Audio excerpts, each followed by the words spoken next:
Sa gitna ng mataong lansangan ng Barangay Old San Roque, hindi maikakaila ang tunog ng araw-araw na pamumuhay.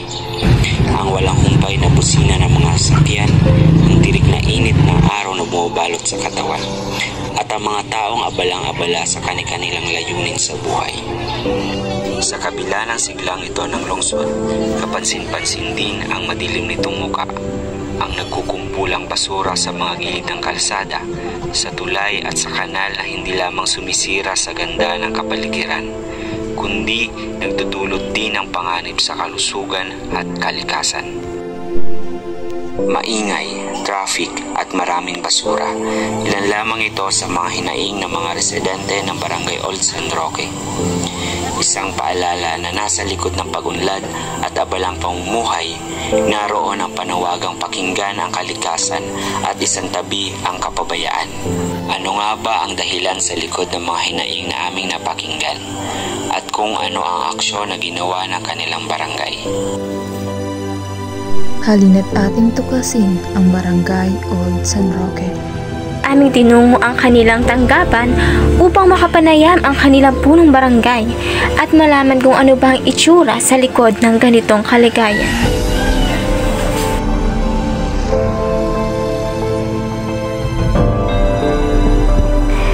Aming nakausap ang punong barangay na Sir Jorex Nacario.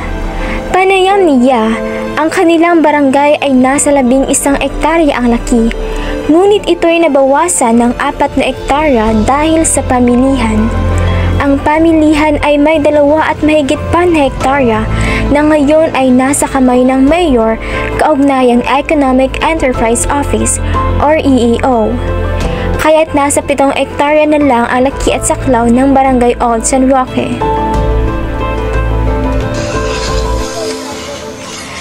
Kaya't ani ni Kapitan Jorex, patuloy silang nangangasiwa at nagpapatupad ng maayos na pamamaraan sa pamilihan na tinawag niyang market management upang maging maayos ang pamilihan, maiwasan ang trapiko dahil sa siksikan at lalong-lalo na sa pagbawas ng basura at maayos na tapunan.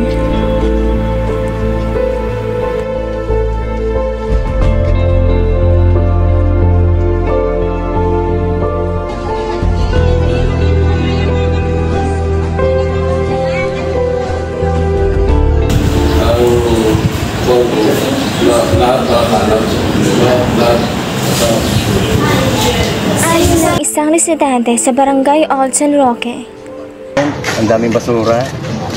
May nagagawa ka, so nagdidepende sa mga tao. Kasi kahit ang barangay mag-implement sila ng kung anong pinagbabawal, nasa tao kasi yun eh. Minsan pag nababantayan mo, okay. Pero pag wala nang bantay, yun na naman uli. Hindi mo madisiplina yung tao. Pero ang barangay talagang gumagawa sila ng paraan para maging maganda ang sa tao. Ayon naman kay Kapitan Jorex tungkol sa pagtugon sa basura, meron silang e-drive na naglilibot ng 4 na beses sa isang linggo upang kunin ang mga basura ng bawat residente sa kanilang kanya-kanyang tahanan. Bukod rito, meron din silang clean-up drive tuwing Sabado upang mapanatili ang kalinisan sa kanilang barangay. Kaya't aming tigtiyempohan ang kanilang clean-up drive kung saan kami rin ay tumulong sa paglinis. Sa Barangay Old San Roque, may mga proyekto din ang Sangguniang Kabataan para sa Kalinisan sa pangunguna ni SK Chairman Adrian Abellado.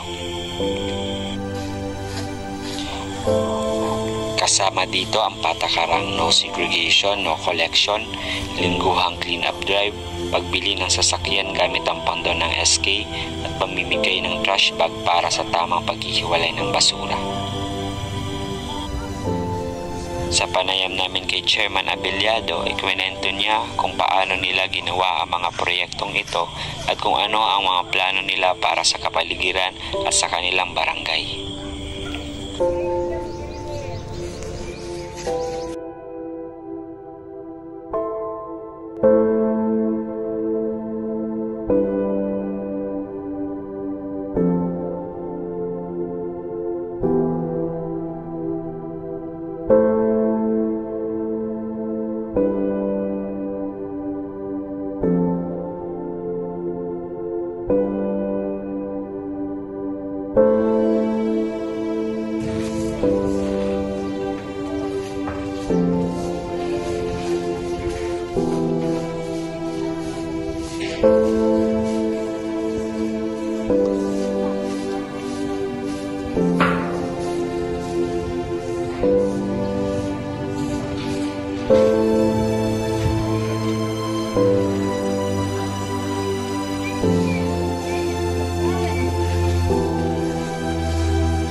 Nakapanayam namin sina SK Kagawad Franklin Belsa at SK Kagawad Alexis San Juan patungkol sa kalagayan ng kapaligiran sa kanilang barangay, ang Barangay Old San Roque. Ibinahagi nila kung paano nagtutulungan ang mga tao upang mapanatili ang kalinisan at kaayusan ng kanilang barangay. Ano pong name niyo? Ako po si Franklin Elbel, Ilang taon na po kayo? 21 years old. Taga Old San Roque po talaga kayo? Ayon kay SK Kagawad Franklin Belsa, aktibo ang mga tao sa barangay sa iba't ibang gawain. Kada linggo ay may clean-up drive kung saan may naka-assign na grupo tulad ng mga PWD, single parents, kabataan at mga miyembro ng organisasyon sa barangay.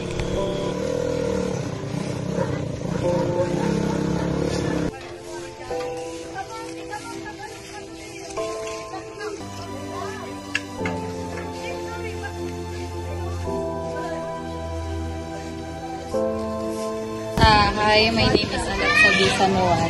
21 years old. And ano po masasabi niyo sa environment dito sa Old San Roque? Kung mahapot po nindo tungkol sa environment today, tapos kung mga naka-static din na nagkakasararo para sa kalimigan po kan sa mga barangay. Ganon din ang sinabi ni SK Kagawad Alexis San Juan.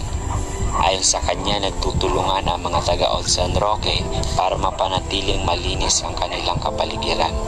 May programa rin para sa kabataan kung saan binibigyan sila ng educational assistant. Kapalit nito, tumutulong sila sa mga gawain sa barangay tulad ng paglilinis.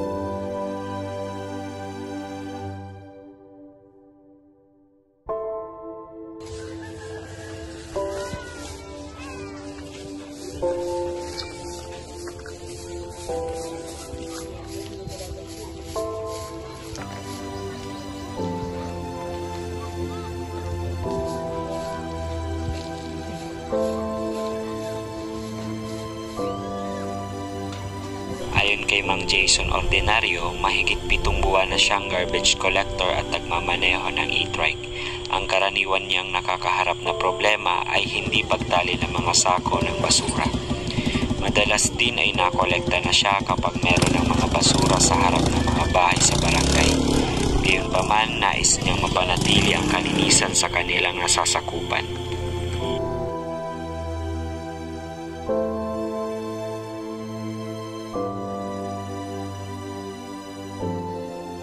Humihingi na ng tulong ang kalikasan. Tahimik man siyang sumisigaw. Ramdam na ramdam natin ang kanyang sakit. Dahil tayo rin ang dahilan ng pagkasira. Tayo ang sumira. Kaya tayo rin ang dapat umayos. Tayo ang dapat kumilos.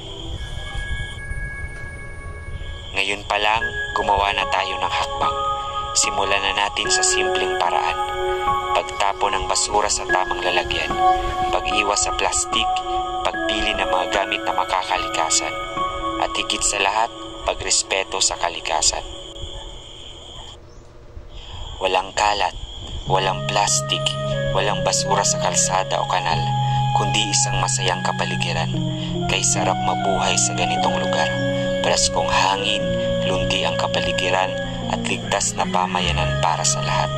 Isipin mong maglakad sa kalsadang walang kalat. Matahimik ang paligid, may ngiti sa mukha ng bawat mamamayan. Kalusugan, kapayapaan, at kaginhawahan. Hindi natin kailangan maghintay ng himala. Hindi natin kailangan hintayin ng iba. Dahil ang pagbabago, nagsisimula sa iyo, sa akin, sa ating lahat. Ang kalikasan, kapag inalagaan, tayo rin ang makikinabang.